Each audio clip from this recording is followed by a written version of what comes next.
Bonjour à tous et bienvenue pour cette nouvelle vidéo. Je suis contente de vous retrouver. Vous allez être plongé un petit peu dans mon quotidien aujourd'hui parce que nous allons choisir mes options pour le semestre 6 ensemble. Alors pour rappel, je suis en 3e année d'école vétérinaire en Allemagne, pour ceux qui ne le savent pas, et la particularité de l'Allemagne, c'est que notre parcours se décompose en un tronc commun avec des options. Ça peut même être des spécialités, hein, pour ceux qui sont au lycée, qui voudraient une comparaison, c'est un peu comme si je choisissais des spécialités. Et du coup, nous avons un tronc commun et nous devons choisir tous les semestres 28 heures d'enseignement de spécialité ou 28 heures d'options, comme je les ai toujours appelées. C'est toujours l'excitation un petit peu avant, à la fin de chaque semestre, donc c'est-à-dire pendant ma période de vacances, examen, révision. Nous devons choisir nos options pour le semestre d'après et c'est une période que j'aime beaucoup. Je suis toujours un petit peu excitée de savoir qu'est-ce qu'il va y avoir comme nouvelle option de proposer pour le semestre d'après. Donc là, je n'ai pas du tout encore regardé. On va regarder ça ensemble. C'est parti!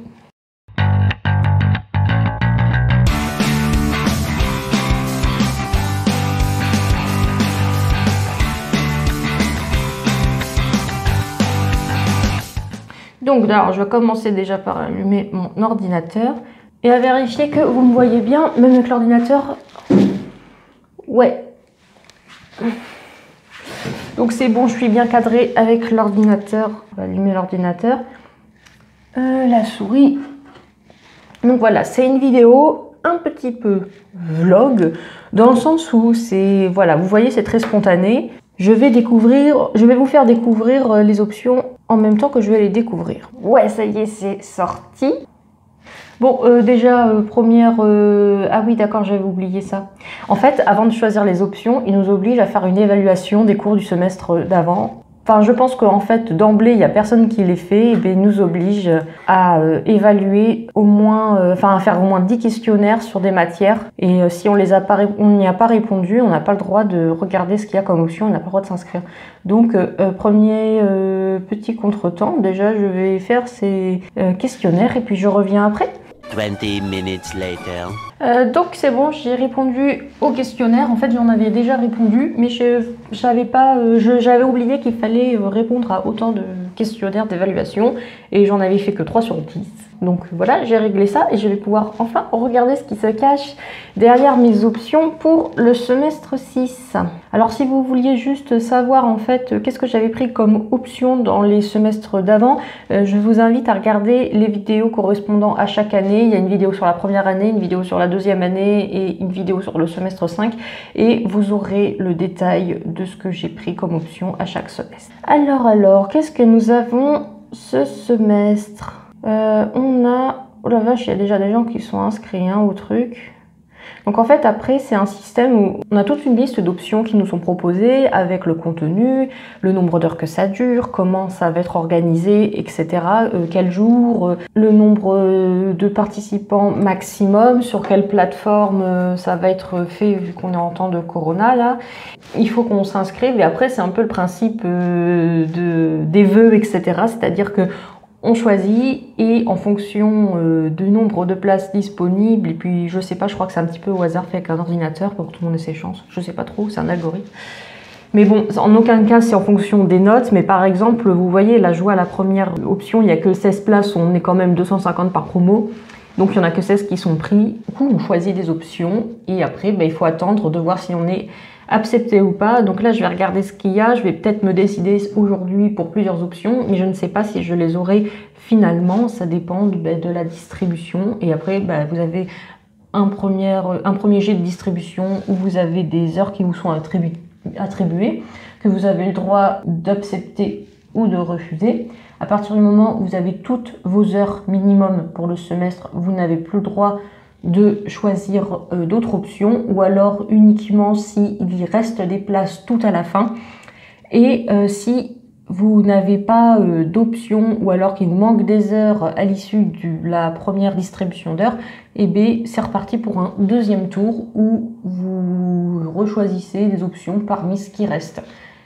Donc voilà, donc la première option c'est Alors en plus je traduis en direct, hein, alors ça va être un petit peu compliqué. J'espère que la vidéo sera facile à suivre. Voilà, je traduis en même temps, donc c'est pas forcément pratique d'être dynamique en vidéo quand on fait ça. Bref, premier c'est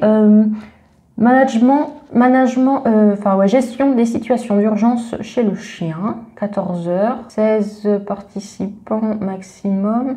Ah ouais, c'est bien. En fait, c'est les consultations les plus récurrente, on va dire, en clinique quand on a une situation d'urgence chez le chien. Et du coup, ils nous apprennent à...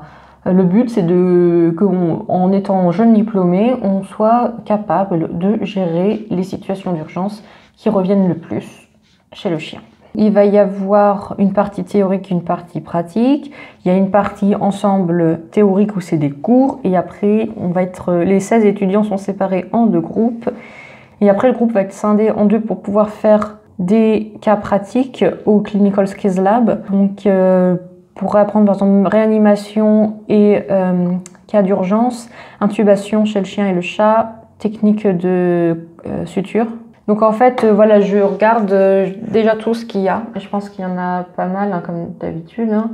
Il y en a 1, 2, 3...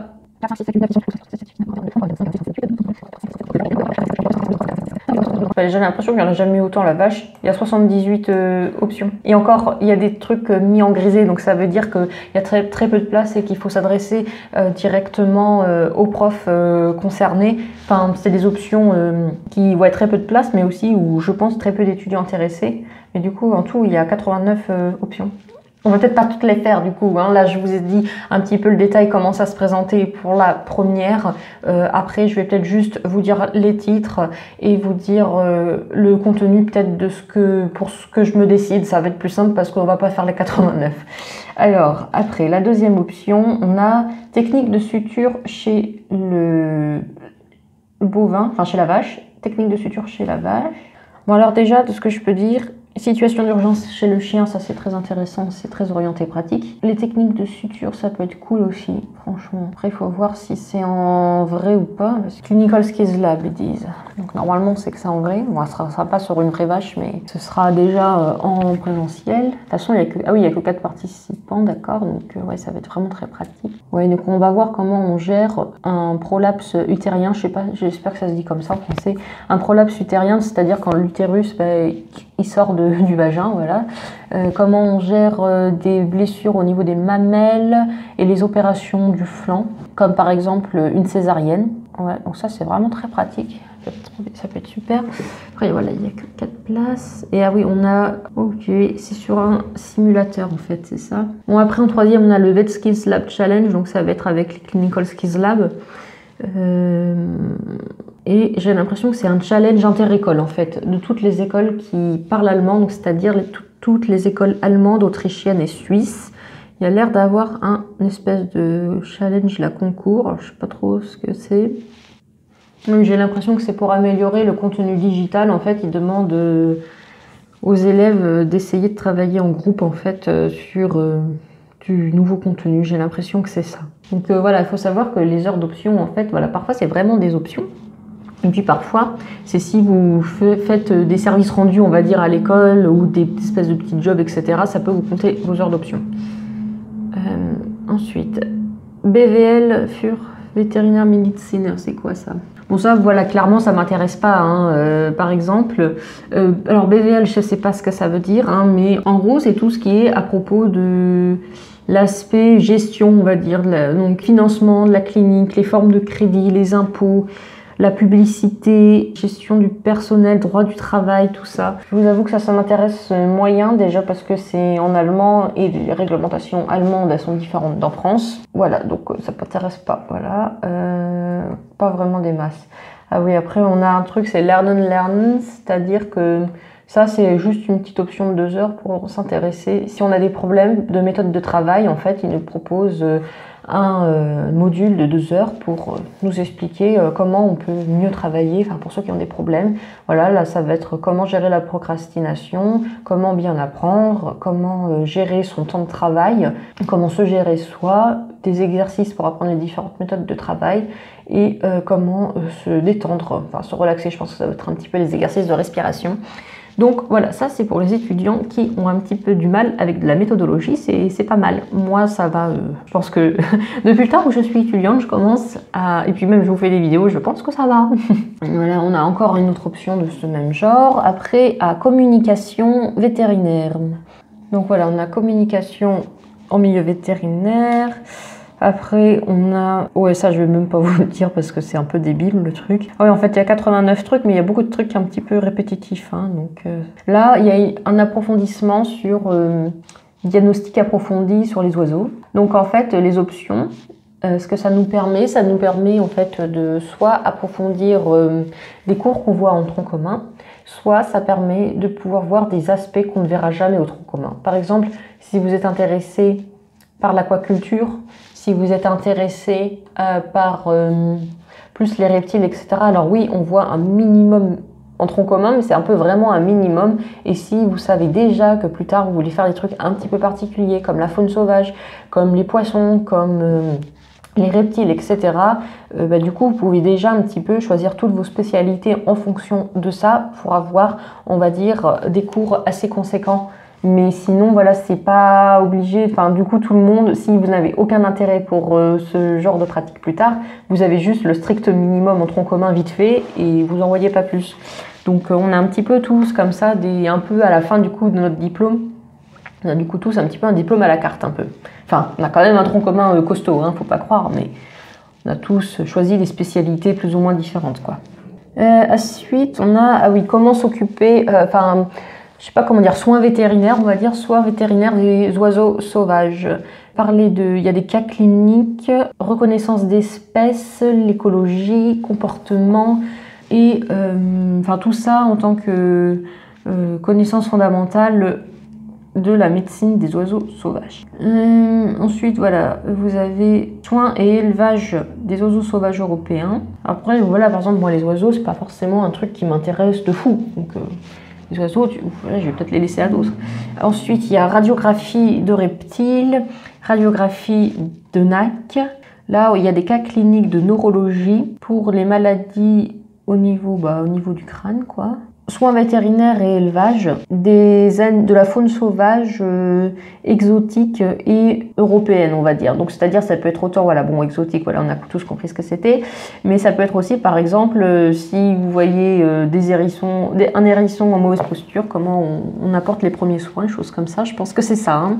Après, on a anatomie et physiologie des reptiles, on a neurologie des chiens-chats. Il y a une option qui c'est des thèmes de la médecine des chiens-chats, infection des implants, c'est quoi ça?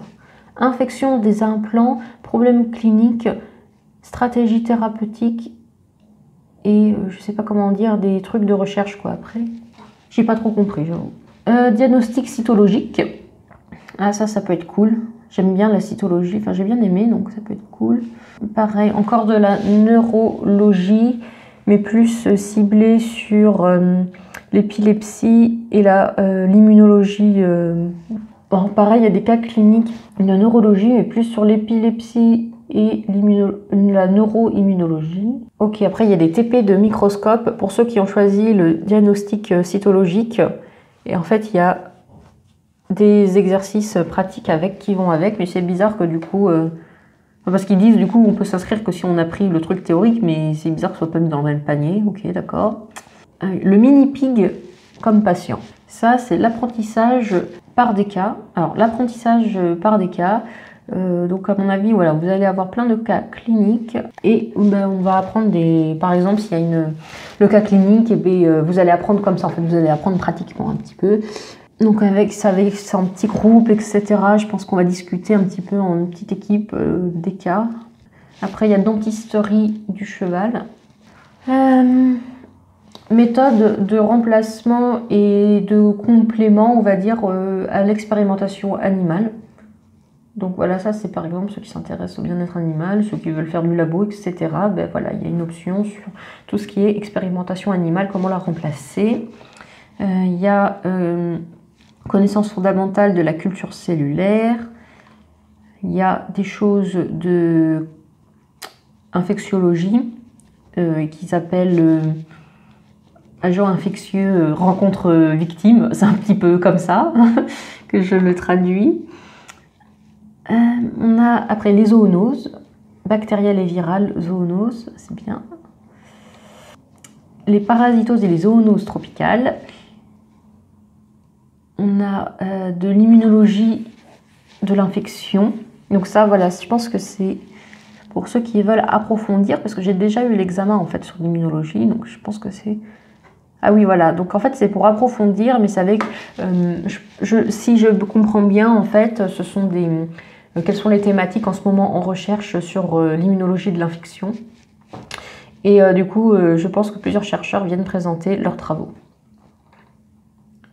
Après, il y a médecine comportementale chez le cheval. Il y a comment gérer des chats difficiles en cabinet vétérinaire. Donc ça, c'est en fait quand vous avez des chats qui sont par exemple agressifs, comment on fait pour les gérer. J'avais voulu l'apprendre l'année dernière, j'avais pas eu la place. Après, j'avais tout téléchargé, les cours correspondants. Et vous voyez, hein, ça fait bientôt 1 an, j'ai jamais encore eu le temps de le regarder. Mais du coup, je vais regarder ça un jour, j'espère, tranquillement, de mon côté. Je vais pas forcément, parce que j'avais vu un petit peu les cours, ce que c'était. Enfin, j'avais pas eu le temps de les voir en détail, mais clairement, c'est des choses que moi, parce que j'ai toujours eu des chats, je le sais plus ou moins. J'ai le contact assez naturel avec les chats. Du coup, mis à part quelques techniques qui, oui, c'est utile de savoir, je me sens à l'aise avec les chats, donc c'est pas trop un souci. Bref, alors ensuite, pathologie fonctionnelle chez les petits animaux, cochons, vaches et chevaux. Je crois que en fait c'est des cas cliniques en temps réel. C'est sur Teams, ça va être chelou, mais ça a l'air intéressant. Après, thème de la pathologie appliquée aux chiens et chats. Ensuite, on a biochimie des infections, séminaire de pharmacologie, stage de pharmacologie, expérimentation dans la pharmacologie appliquée à la dermatologie. Donc là c'est tous les trucs en fait de pharmacologie. Et là, on a une dernière option de proposer qui est le développement des médicaments. Enfin, je sais pas comment dire, Anblique, je sais pas comment le traduire. Alors, oh là là, vite, un dictionnaire parce que je bloque. Je sais ce que ça veut dire en fait, mais j'arrive pas à le traduire. Ah voilà, aperçu. Aperçu du développement d'un médicament, ok. Ensuite, on a... Alors là, ça va être... En fait, j'aurais dû faire comme ça depuis le début, vous dire les différents noms des instituts. Pour que ce soit un peu plus thématique, ce serait plus simple. Donc en fait, jusqu'à présent, je suis désolée pour ceux... C'est un peu le bazar, cette vidéo, mais voilà, je découvre en temps réel. Hein. Ah oui, d'accord. En fait, au début, c'était tout ce qui était Clinical Skills Lab. Ensuite, c'était conseil e-learning, tout ce qui était communication, apprentissage, enfin comment apprendre, etc. Ensuite, voilà, on avait les cliniques pour les oiseaux, les nacs et les reptiles et les faunes sauvages, j'ai l'impression. Ensuite, il y avait clinique des petits animaux, enfin des petits animaux, des chiens-chats, mais en allemand, ils appellent ça petits animaux. Ensuite, il y avait la clinique des moutons, cochons et lamas, clinique des chevaux, là, avec la dentisterie. Ah oui, et après, là, tout ce qui était culture cellulaire, tout ce qui était expérimentation animale, c'était Institut de la qualité des aliments, de la qualité et sécurité des aliments, je sais pas pourquoi c'est mis là-dedans. Il y avait là, tout ce qui était zoonose, infectiologie, bah, c'était tout ce qui était Institut de parasito, d'infection, d'immuno, etc. Bref, du coup, revenons à nos moutons. Donc, là, on a fait l'Institut de pharmacologie et toxicologie. Là, on est sur l'alimentation, nutrition animale. Ça va m'intéresser, ça peut-être, certainement. Technique in vitro dans les examens d'aliments. Et calcul de base en nutrition animale, ration ménagère pour le chien, les contaminations dans les aliments diététiques, les différences du point de vue vétérinaire, les défis particuliers pour l'alimentation des animaux de zoo, pratique de l'optimisation d'une ration. Là, ça va être tout ce qui est en fait une option sur la recherche en nutrition animale. Ensuite, on est parti sur des trucs d'éthique, donc je vais pas tous les faire, mais en fait, chaque fois, on a plein d'options d'éthique qui nous sont proposées. Donc, je vais vous dire juste les thématiques. On a les sources pour l'éthique animale, donc je pense que c'est nous donner toutes les ressources si on est intéressé. Il y a l'utilisation d'animaux pour l'apprentissage. Voilà, là c'est un cas pratique. Un vétérinaire ne sait pas tout. Comment gérer les conflits éthiques dans la pratique, la clinique des chiens-chats. La responsabilité des services vétérinaires. Ah oui, puis vous avez aussi des trucs axés aux études, puisque par exemple là vous avez 3 heures d'une option et ça s'appelle Je n'y arrive pas, le stress dans les études. Là, c'est très dur de lire de l'allemand et de vous parler en français en même temps. Je vous jure, il y a des fois je sens que ça part en allemand. Hein. Ensuite, là on va partir sur les instituts hygiène animale, protection animale et comportement des animaux de production. Donc il y a une option, c'est comportement et élevage des lapins et des cochons d'Inde. Ok. Parfois il y a des trucs un petit peu comme ça originaux, je trouve. Ensuite, il y a encore de l'éthique en fait, avec les questions actuelles en fait de l'éthique animale. Donc qu'est-ce qu'ils mettent dedans? Ils mettent alors les thèmes, les zoos, les animaux sur internet. Est-ce que les animaux ont une morale? Les poissons, les droits des animaux, animaux sauvages et de production en temps de changement climatique, les associations, la religion et les animaux dans la ville, les abeilles. Détention d'espèces menacées. Ah oui, ça c'est plutôt au niveau de la production. Ouais, c'est ça. Par exemple, avoir des animaux, par exemple, élever des cochons, des vaches ou des espèces un petit peu menacées, comment les réhabiliter, etc. Ah, ça, c'est de la génétique et de l'élevage. Ça va être les caractéristiques de santé et de comportement dans les élevages canins et félins. Là, on a quelque chose avec des statistiques, les fameux logiciels R, comment analyser les données en bioinformatique avec R. Donc ça, vous voyez clairement, ça aussi, c'est un truc que je ne ferai pas. Parce que déjà, je ne veux pas faire de recherche. Et 2, je ne sais pas utiliser le logiciel R, mais je sais utiliser un logiciel qui est équivalent. Et on le voit en long, là, j'en travaille en école d'ingénieur. Donc, il y a des choses, voilà, je n'ai pas besoin. C'est cool. Après, vous avez tout ce qui est aquaculture.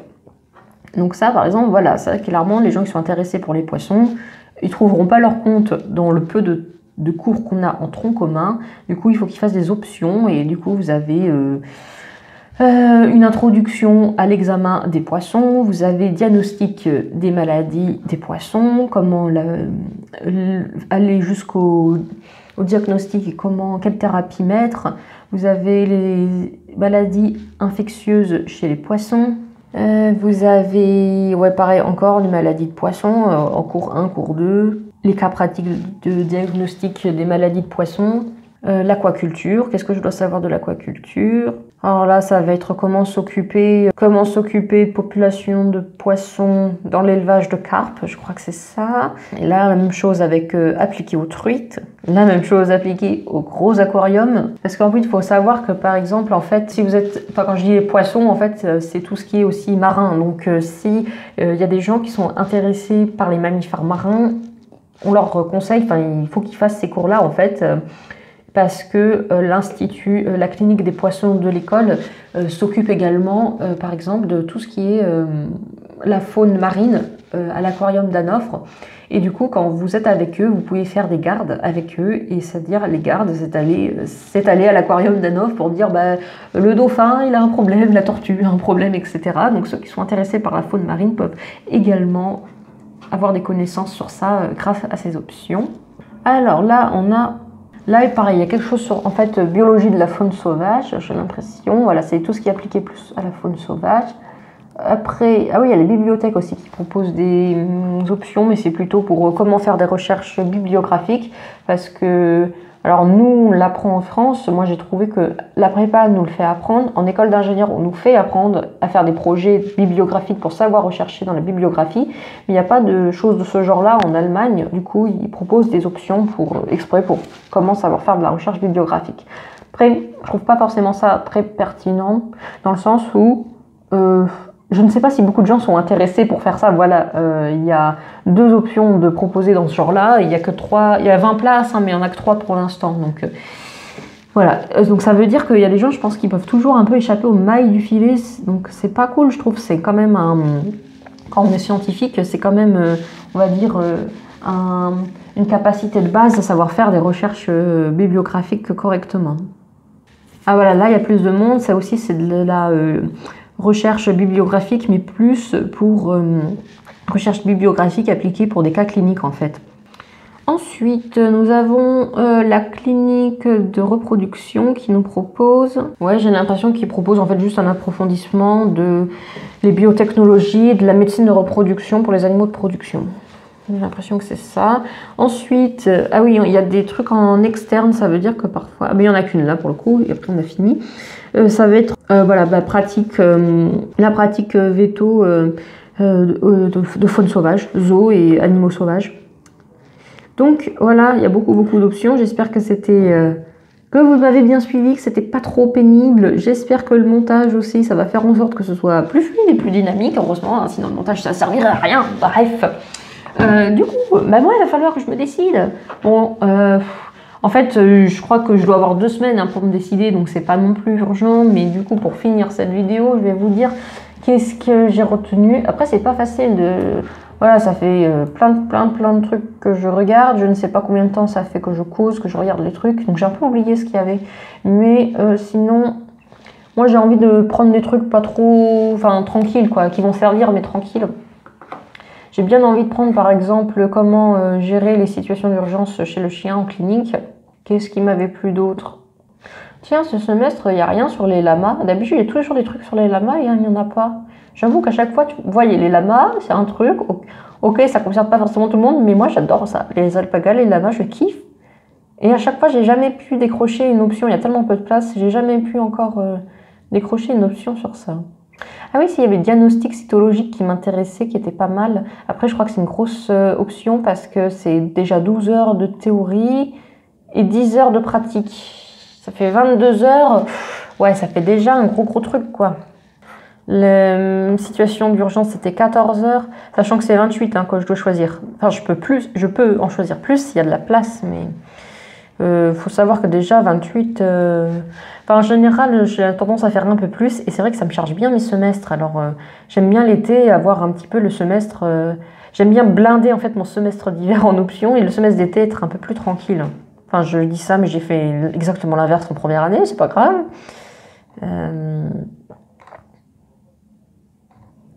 Il y avait donc ça qui me plaisait. Puis il y a plein de trucs, en fait, ça m'intéresse, mais je me dis, ça n'a pas d'intérêt pour moi plus tard ce que j'ai envie de faire. Par exemple, vous voyez, les méthodes de remplacement d'expérimentation animale, ça m'intéresse, mais plus pour ma culture personnelle. Limite même pour faire une vidéo dessus, ça serait bien aussi. Mais après, je ne veux pas faire de recherche, donc ça ne sert pas à grand-chose, en fait, pratiquement. Mais après, il y a 100 places. Je sais pas si ça va être beaucoup demandé. Ouais, ça dure que 4 heures aussi. Je pense que c'est juste... Ah non, c'est 2 fois 2 heures. Puis en fait, ce qui est pénible parfois, c'est qu'il y a plein de choses qui sont intéressantes. Mais en fait, il faut bien regarder les dates. Parce qu'il y a des choses que vous pouvez tout prendre, on va dire. Parce que comme en général, une option, ça a lieu un mercredi sur 2. Ben, vous pouvez blinder tout au mercredi. Et du coup, ça se décale. Vous voyez, vous avez une option du coup, au mercredi 2, en semaine paire. Et puis en semaine impaire, vous avez votre autre option et vous pouvez tout suivre. Mais parfois, il y a des options qui vous intéressent, mais qui se chevauchent exactement sur les mêmes dates et les mêmes heures. Donc ça, c'est pas cool parce que du coup, vous devez faire des choix. Quand il y a 2 choses qui vous intéressent, mais que c'est à la même heure, même jour, vous devez choisir. Voilà, c'est un peu frustrant parfois. Donc, de toute façon, là, je vous dis juste ce qui me plaît. Et puis après, je vais pas regarder les dates si ça se chevauchait ou pas. Donc, je verrai ça un peu plus tard. Si, ce qui m'intéressait, c'était genre calcul de ration en alimentation animale. Ça, je trouve ça cool. En plus, c'est juste 2 heures. Ça, vous voyez, c'est clairement le truc que je vais prendre. Parce que ça dure juste 2 heures. Donc, c'est une petite option. Hop, c'est fait. Voilà, tout ce qui était aussi la petite option de diététique. Ça m'intéresse bien aussi. Oh là, il y a trop de trucs. Ah si, c'était ça aussi qui était bien, les thèmes. En fait, le semestre dernier, j'avais choisi des thèmes précis, thèmes d'approfondissement de la médecine bovine. Là, il y a la même chose avec médecine chien-chat. Et je trouve que ça peut être bien cool aussi. Oh 17h15 à 18h, ils sont sérieux de faire des trucs à cette heure-là? Oi, oi, oi. Ah oui, mais c'est parce que c'est d'accord, ok, c'est commun à toutes les facultés germanophones. C'est commun aux 5 écoles véto. Ah oui, ok. C'est commun aux 5 écoles véto aux écoles suisses, à la fac à Vienne et aussi celle de Budapest. Ouais, donc c'est pour ça que c'est à 1 heure un petit peu comme ça, un peu chiante. Ok. Bon, ben, je vais vous laisser, hein, je vais me décider tranquillement et réfléchir à tout ça. Donc voilà, moi je pense que du coup, j'aimerais bien voir, voilà, mais voilà, j'en ai dit plusieurs, mais c'est sûr, je vais pas pouvoir tout prendre, encore une fois, parce que ça va faire plus de 28 heures. Donc il faut que je regarde aussi plus en détail, parce que j'ai pas forcément tout lu les petites lignes de ce qu'il y avait exactement, mais du coup, ce qui m'intéressait, c'était les cas cliniques là, de pathologie, enfin les cas appliqués de médecine de chien-chat, gestion des situations d'urgence chez le chien, les petites options de nutrition de 2 heures et la cytologie qui me plaisait bien aussi. Donc, eh bien, vous saurez ça bientôt, je pense. Vous aurez ça en avril en fait. Qu'est-ce que j'ai choisi vraiment et surtout de ce que j'ai choisi, qu'est-ce que j'ai pu avoir, qu'est-ce qui a été accepté. Donc, vous saurez ça plus tard. Mais bref, j'espère que cette vidéo vous a plu. Voilà, vous avez un aperçu de tout ce qu'on peut avoir comme option à chaque semestre. On nous propose toujours comme ça un tas d'options et on choisit. Et c'est super intéressant, vous voyez, c'est très varié. Et c'est autant utile en fait pour orienter pratique et orienter pratique en fonction de ce qu'on aimerait faire, mais aussi pour de la culture personnelle, mais aussi de la méthodologie pour apprendre à travailler par exemple. Donc il y a vraiment beaucoup de choses. Et après je vous ai pas dit tous les trucs en grisé, et en général les trucs en grisé c'est par exemple faire des soirées de garde dans les différentes cliniques. Mais là en fait à la base c'est ce que je voulais faire. Je m'étais dit je prendrais que des toutes petites options et je passerai mon temps à la clinique des vaches, mais avec le corona, du coup, c'est pas possible. Et il y a marqué que, en fait, c'est en grisé pour dire il y a ça, mais ce sera possible que si le corona c'est fini, quoi. Donc voilà, c'est pénible hein, cette situation-là. Donc j'espère que la vidéo vous a plu. Dites-moi dans les commentaires, vous, si vous étiez à ma place, quelles options vous auriez pris, ça peut être marrant, voilà. Et voilà, n'hésitez pas à liker la vidéo, à me suivre sur Instagram, et puis je vous dis à la prochaine. Tchuss! Me revoici pour un petit update 2 jours après la vidéo que j'ai tournée. En fait, j'ai pris le temps du coup de réfléchir aux options que j'avais présélectionnées et parce que quand je les ai présélectionnées, en fait j'avais genre une 50aine d'heures d'options et c'est pas du tout possible parce que normalement je suis censée en choisir 28 heures par semestre. Donc j'ai fait un premier tri et je devais avoir après encore 38 heures je crois d'options. Donc c'est pareil, je me suis dit c'est toujours pas possible parce que ça va faire beaucoup trop. En fait en soi il n'y a personne qui m'en empêche parce que on nous conseille 28 heures par semestre, mais il compte le total d'heures sur 2 ans. Donc on a le droit de faire des semestres avec 40 heures d'options et rien du tout le semestre d'après. Voilà, on gère comme on veut tant que le nombre d'heures minimal est effectué sur 2 ans. Et en fait, on a un compteur sur les plateformes de l'école pour savoir où on en est. Et il faut savoir que à ce stade du cursus, normalement, il devrait rester à un étudiant lambda 84 heures d'options et moi il m'en reste plus que 38. Donc j'en ai vraiment pris beaucoup sur les semestres d'avant et au vu de mon emploi du temps du semestre 6 qui va être chargé, j'ai l'impression que j'ai jamais eu un emploi du temps aussi chargé. Il est sorti, même si c'est qu'un brouillon, mais il nous prévoit qu'on aurait tous les jours de 8h à 17h des cours. Donc, sachant que j'ai examen de pharmacologie en septembre qui est très important et je suis déjà totalement en retard parce que je n'ai rien suivi au semestre dernier. Donc, je pense que pour ne pas m'épuiser, pour être intelligent, on va dire, c'est plus sage en fait que je fasse peu d'options ce semestre. Et du coup, j'ai sélectionné 2 petites options de 2 heures d'alimentation animale parce que ça va être rapide à faire. Et après, j'ai sélectionné un webinar de 16 heures, je crois, sur les thèmes actuels de médecine pour les chiens et les chats. Donc, ça me fera 1 heure tous les mercredis. Donc, voilà, ce sera très tranquille et ce sera très utile aussi comme option. C'est quelque chose, les webinars que je m'étais dit... il faut absolument que je fasse, enfin, ça fait genre 1 an que je dis qu'il faut que j'en regarde, mais comme je n'ai pas d'obligation, à chaque fois je me dis oui, j'aurai le temps et je ne l'ai jamais fait. Donc là, c'est l'occasion, du coup, via ces options, de choisir ça pour un petit peu en apprendre de plus et pouvoir appliquer les connaissances théoriques sur des cas cliniques concrets. Donc voilà pour l'update.